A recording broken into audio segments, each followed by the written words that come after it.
जय हिंद। इस वीडियो में हम लोग बात करने वाले हैं कि गांधी जी भगत सिंह की फांसी क्यों नहीं रुकवा पाए। ठीक है, इस पे हम लोग चर्चा करने वाले हैं। तो देखिए, गांधी जी भगत सिंह एक ऐसी ऐसे महान व्यक्ति जो भारत के युवाओं के लिए एक बहुत ही बड़े जज्बे हैं। ठीक है, तो उसकी उनकी आज हम लोग बात करेंगे कि उनकी फांसी आखिर क्यों महात्मा गांधी नहीं रुकवा पाए। ठीक है, तो इस वीडियो में हम लोग यही चर्चा करेंगे। तो जो देखिए क्या था प्रॉब्लम, बात क्या थी। बात ये थी कि उस समय देखिए, उस समय 1931 का समय था। 1931 का समय था जबकि महात्मा गांधी दांडी मार्च के बाद सविनय अवज्ञा आंदोलन की तरफ चले थे। सविनय अवज्ञा आंदोलन की तरफ चल पड़े थे।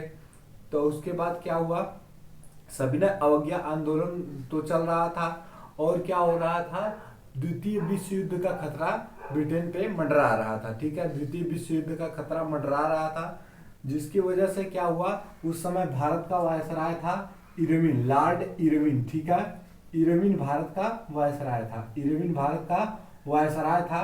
उसने क्या किया, वो कहा गांधी जी से कि आइए एक समझौता करते हैं और क्या करते हैं, आंदोलन को शांत करते हैं और आपकी बातों को मानते हैं और आंदोलन को क्या करते हैं, शांत करते हैं। तो वहां पे भारत की जनता ने क्या कहा कि गांधी जी से कहा कि गांधी जी आप जाइएगा तो क्या करिएगा, इरविन के सामने एक कंडीशन रखिएगा कि वो क्या कर दें, महात्मा गांधी भगत सिंह को रिहा कर दें। ठीक है, भगत सिंह को सोचिए फांसी की सजा सुना दी गई थी, मतलब फांसी का डेट मुकर्रर नहीं किया गया था।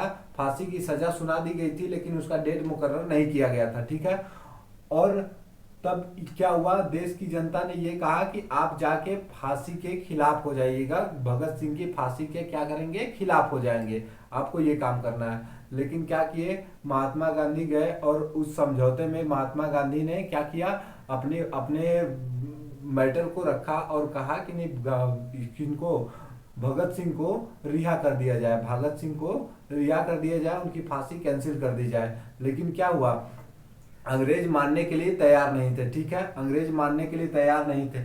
लेकिन सुनिए, एक बात और थी कि जब किनको, भगत सिंह को फांसी सुनाई जा रही थी, फांसी की सजा सुनाई जा रही थी, तब उस समय 4 जज की बैठक हुई थी। 4 जज मिलके क्या किए थे, फांसी की सजा सुनाए थे।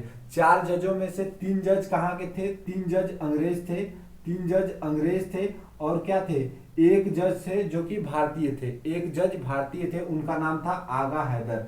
आगा हैदर, ठीक है, आगा हैदर। आगा हैदर जो कि भारतीय जज थे। और वो क्या किए भाई, आगा हैदर ने लास्ट तक, जब तक सजा नहीं सुनाई गई तब तक वो क्या किए, भगत सिंह की फांसी के खिलाफ रहे। आगा हैदर हमेशा ही भगत सिंह की फांसी के खिलाफ रहे। और जब भगत सिंह को क्या कर दिया गया, फांसी की सजा सुना दी गई, नहीं, तीन जज मिलके क्या कर दिए गए, भगत सिंह को फांसी की सजा सुना दिए। तो क्या हुआ, आगा हैदर ने अपने जज के पद से इस्तीफा दे दिया। ठीक है, उन्हें कहा भाड़ में जाए, तुम्हारा जज का पद जो है, हमको जज का पद नहीं चाहिए। उसने क्या किया, जज के पद से इस्तीफा दे दिया आगा हैदर ने। ठीक है, उसके बाद क्या हुआ, जब गांधी इरविन समझौता हुई, गांधी और इरविन समझौता में अंग्रेज ने क्या रखा, अब यहाँ पे गांधी जी की ज्यादा मतलब वो किया जाता है, सही बात भी है कि गांधी जी ने क्या किया था, गांधी इरविन समझौता तब हुई तो इरविन यहाँ पे क्या कर, एक कंडीशन रखा कि हम सभी कैदियों को रिहा कर देंगे। उसने एक कंडीशन रखा कि हम सभी कैदियों को रिहा कर देंगे, और बाद में जब डॉक्यूमेंट्स देखा गया तो उसमें लिखा था हम सभी राजनीतिक कैदियों को रिहा कर देंगे। लेकिन क्या थे, भगत सिंह कैसे कैदी थे भाई, भगत सिंह आपराधिक कैदी थे। भगत सिंह क्या थे, आपराधिक कैदी थे। तो क्या हुआ, उसने लिखा था सभी राजनीतिक कैदियों को रिहा कर दिया जाएगा। ठीक है, एक बात और बनती है कि भगत सिंह को गिरफ्तार क्यों किया गया था, सजा क्यों सुनाई गई थी। भगत सिंह को सजा सुनाई गई थी सैंडर्स को जो है गोली मारने के जुर्म में क्या किया गया था, गिरफ्तार किया गया था, जो कि सही नहीं था। उन्होंने बस क्या था, उन्होंने संदेह के तौर पे क्या किया था, भगत सिंह को गिरफ्तार कर लिया था, क्योंकि भगत सिंह बहुत ही भड़काऊ आदमी थे, बहुत ही जबरदस्त आदमी थे, ठीक है।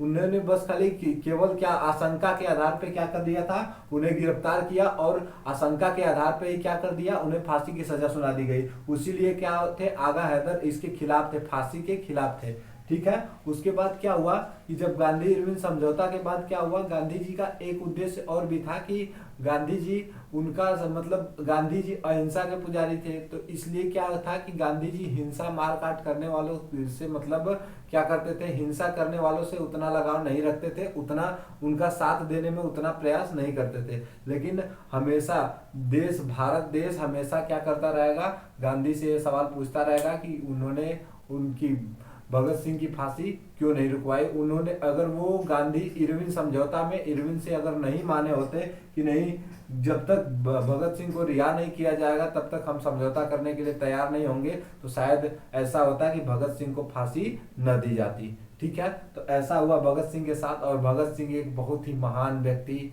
जो कि फांसी चढ़ते समय अपना नहा धो के एकदम तैयार होके ऐसे गए जैसे मतलब कोई भी डर ना हो, सब बॉडी में कोई भी जरा भी दर्द ना हो, और मतलब फांसी के तख्ते पर लेके जाया गया। और वहां पे उन लोगों उनसे उन्होंने क्या नारा दिया था, इनकलाब जिंदाबाद। इनकलाब जिंदाबाद का मतलब ये क्रांति चलती रहेगी, ये क्रांति हमेशा जारी रहेगी, ठीक है। इनकलाब जिंदाबाद उन्होंने कहा, ठीक है। उन्होंने एक बहुत ही अच्छी बात कही थी उस समय तख्ते पर जा करके, उन्होंने एक बहुत ही अच्छी बात कही थी कि क्या कहा था, मैं जो आज कर रहा हूँ, ठीक है, मैं जो आगाज कर रहा हूँ, मैं जो आज आगाज कर रहा हूँ उसका कल अंजाम आएगा। मैं जो आज आगाज कर रहा हूँ उसका कल अंजाम आएगा। मेरे मरने के बाद इस वतन पे मरने वालों का सैलाब आएगा, ठीक है। इतनी बहुत ही बड़ी बात कही थी इन जो है किन्होंने, भगत सिंह ने बहुत ही बड़ी बात कही थी, ठीक है। उसके बाद क्या किया गया, भगत सिंह को फांसी दे दिया गया।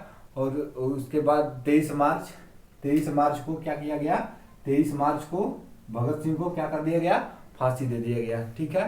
तो ऐसे भगत सिंह की फांसी क्या कर नहीं रुक पाई। गांधी जी ने ऐसे ऐसे किए, ऐसे ऐसे ही गांधी जी ने भगत सिंह की फांसी नहीं रुकवा पाए, ठीक है। आज के वीडियो में इतना ही, मिलते हैं नेक्स्ट वीडियो में, तब तक के लिए जय हिंद।